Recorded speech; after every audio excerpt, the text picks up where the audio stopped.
vai começar, então, o bate-papo de hoje. Já lembrando que é um bate-papo bastante informal. Quem desejar, talvez aí o Kleber abra um espaço no futuro para uma formatação de um curso, se a empresa dele estiver fazendo, só de comunicação. Eu tenho esse curso, tá, Kleber? Tá ok, professora. Vamos fazer o merchan aí, pode divulgar o seu curso. Tá bom, vou compartilhar aqui a nossa aula. Só um Posso minutinho. compartilhar aqui? Não, já está aqui Pode. comigo. Tá Vamos ótimo, compartilhar bora aqui. lá.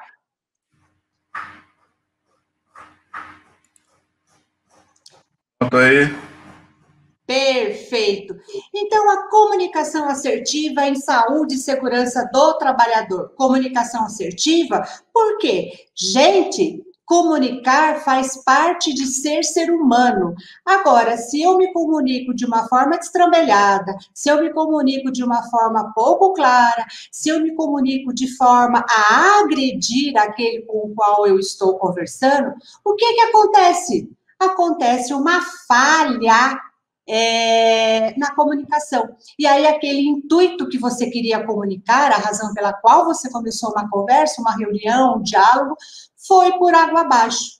E o mais engraçado hoje, na nossa vida pessoal, nas nossas famílias, com os nossos amigos, as maiores brigas, elas dão justamente porque há aí um problema na comunicação. O que eu falei, eu não queria dizer o que eu disse, ou eu disse de uma maneira rígida com o meu corpo, com aquela voz brava, e isso também conta. Se isso conta na nossa vida pessoal, com os nossos amigos, com os nossos familiares, que sai então na vida profissional. Aquela desestrutura, uma verdadeira torre de Babel.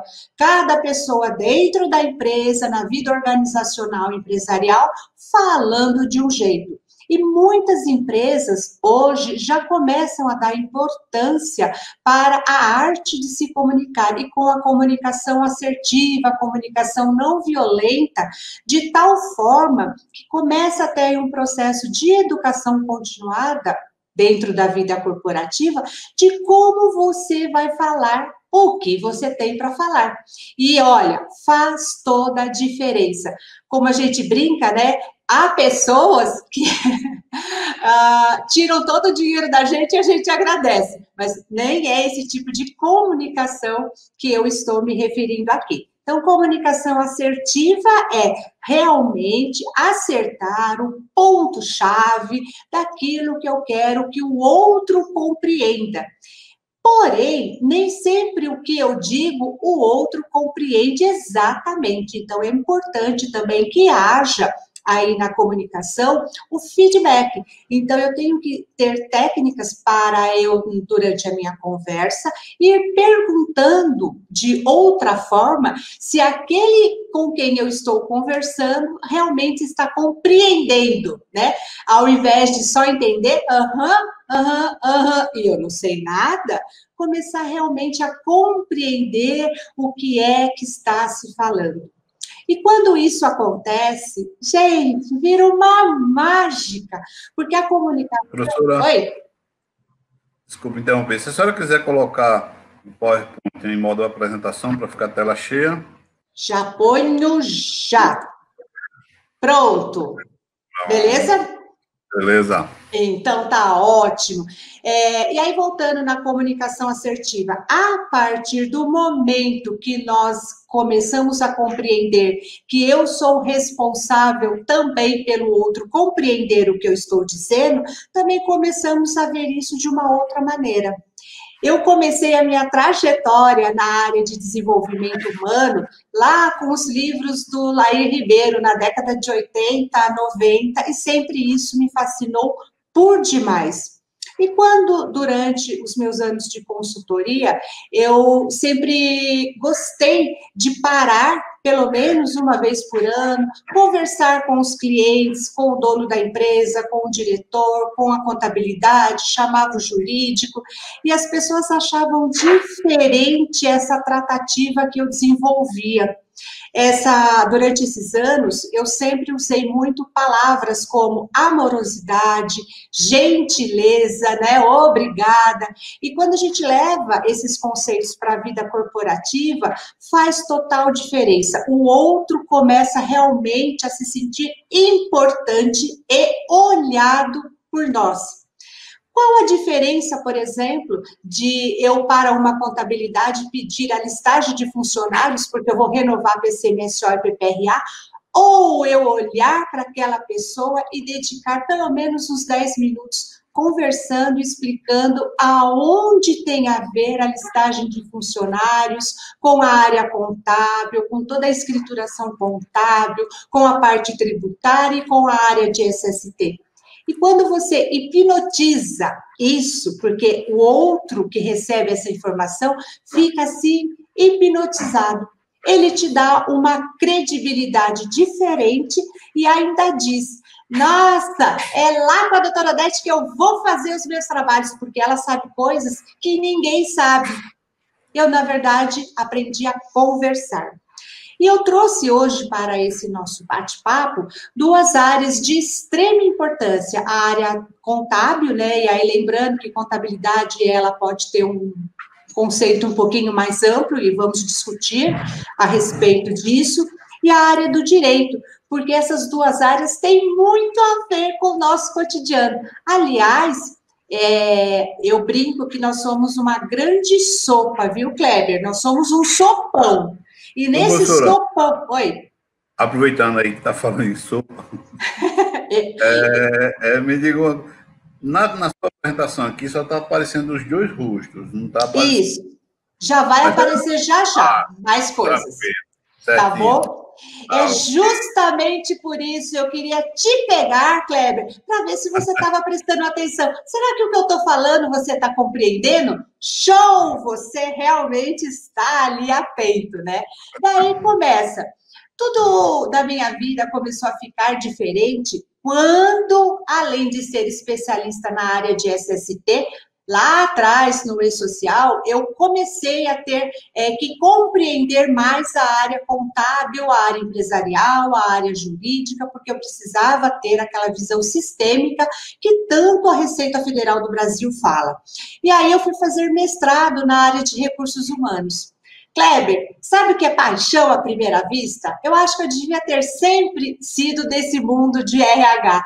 É um mundo fantástico, fazer gestão de pessoas, transformar o pensamento do outro, né, com o que você está passando de informações.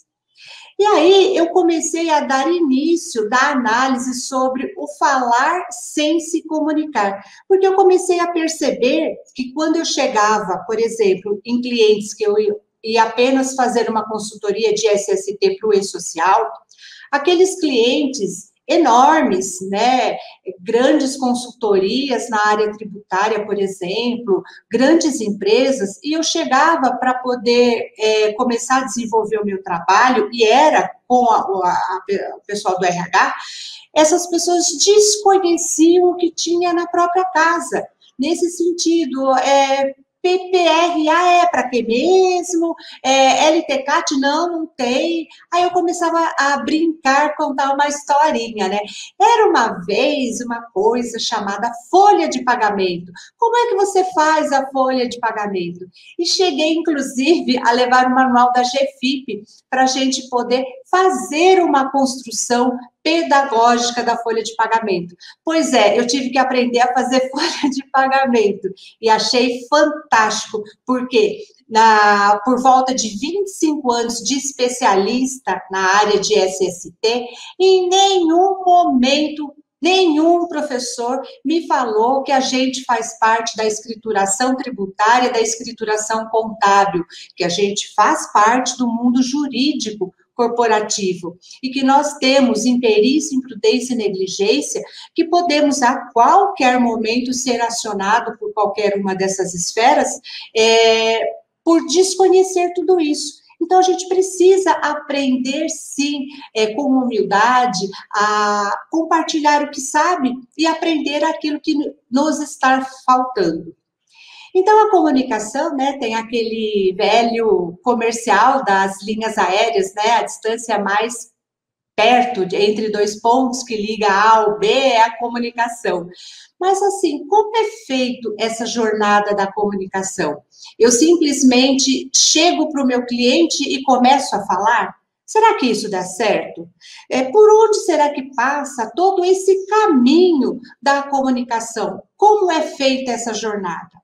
E falar por falar, talvez vocês também já tenham tido essa experiência de ficar horas em uma reunião e quando sai da reunião vira e fala assim: do que mesmo tratou a reunião?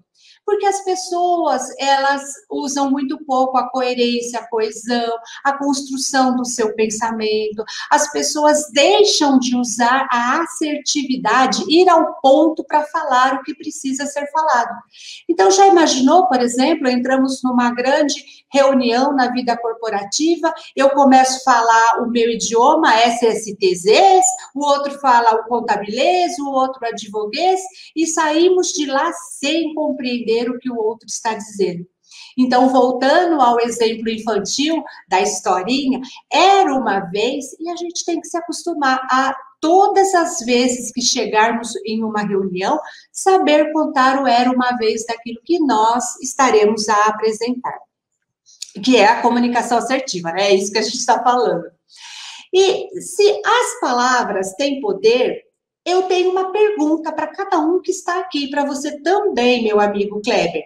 Se as palavras têm poder, e então por que saúde e segurança do trabalhador fica tão distante desse poder da empresa? Ora, tem algo aí estranho. O que é que você acha, Kleber? Vamos lá. Você agora pegou no ponto crucial. Yes! As palavras têm poder. Justo. E se tem poder, e se a gente sabe fazer SST, o porquê que a gente fica sem poder dentro da empresa? Aposto, Kleber, que você estava sem dormir até hoje, tentando saber disso, não é verdade? Difícil, viu? Essa nossa área é complicada, professora. Então, vamos lá, vamos começar a descomplicar-nos. E aí tudo começa a ficar mais claro. Então, nós somos reconhecidos pela nossa tribo. Por isso é tão importante saber jargões corporativos. Quem vai a Paris, se falar inglês, nenhum parisiense te atende. Se eu for na Itália e quiser comer uma pizza igual essa que eu como aqui no Brás, nessas cantinas maravilhosas que tem aqui perto da Moca, eu vou achar a pizza da Itália horrível. Olha só. Por quê? Porque usualmente nós deixamos de agir como o outro está agindo no local dele. É como aquela velha história do aperto de mãos. Eu aprendi durante muito tempo que a gente tinha que ter um aperto de mão. Como é que é? Gente, como que é aperto de mão? Firme e forte.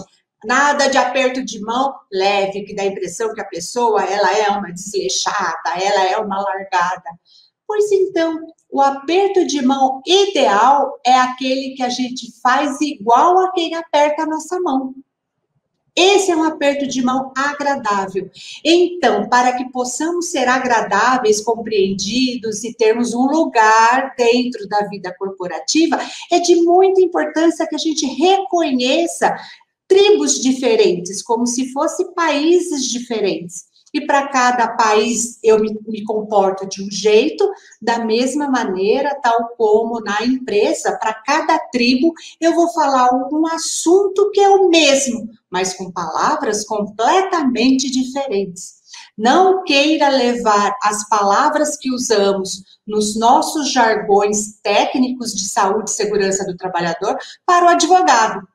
Nos 5 primeiros minutos de conversa, ele não quer te ouvir mais e vai falar que você não sabe absolutamente o que é importante. Se nós formos falar de quanto deu o mapeamento de ruído na empresa, no RH, no departamento pessoal, ele não vai nem querer saber. Mas se eu virar para o departamento pessoal e falar assim, você vai ter que alterar sua GFIP no próximo mês, ele, por quê? Então, a gente tem que mudar o nosso vocabulário, o nosso jargão, de acordo com quem nós estivermos falando. Esse é o grande segredo. Eu fiz a pós-graduação do Paulo Rogério, o bom e velho Paulo Rogério, né? Ame ou odeie na mesma proporção, porque ele tem essa característica. E aí eu aprendi a falar o jargão financeiro, porque a área tributária de SST tem toda uma particularidade. E eu tive a doce experiência de estar num mega grupo que mundialmente tem empresas e fui falar como gerente de talent. E quando eu apresentei toda a minha narrativa sobre a parte tributária, que a empresa poderia economizar na faixa de 1,5 milhão por mês, ele virou para mim e falou assim, o quê? Mas assim, com os olhos esbugalhados, né? O quê? Você está dizendo que o melhor negócio é fazer isso que vocês fazem de SST? Por que eu consegui fazer com que ele esbugalhasse os olhos? Simplesmente porque em nenhum momento eu falei nada de saúde e segurança do trabalhador. Eu apontei índices financeiros, eu apontei as estatísticas, eu apontei toda a base epidemiológica que fez com que ele tivesse esse mau comportamento na tributação do FAP. E aí, no final, ele, por favor, eu preciso de você. Então, olha só como é diferente. Quando a gente fala o que o outro entende, a gente é entendido. Se a gente ficar falando blá, blá, blá, blá, uíscas, sachê, a gente vai virar comercial de gato, ok?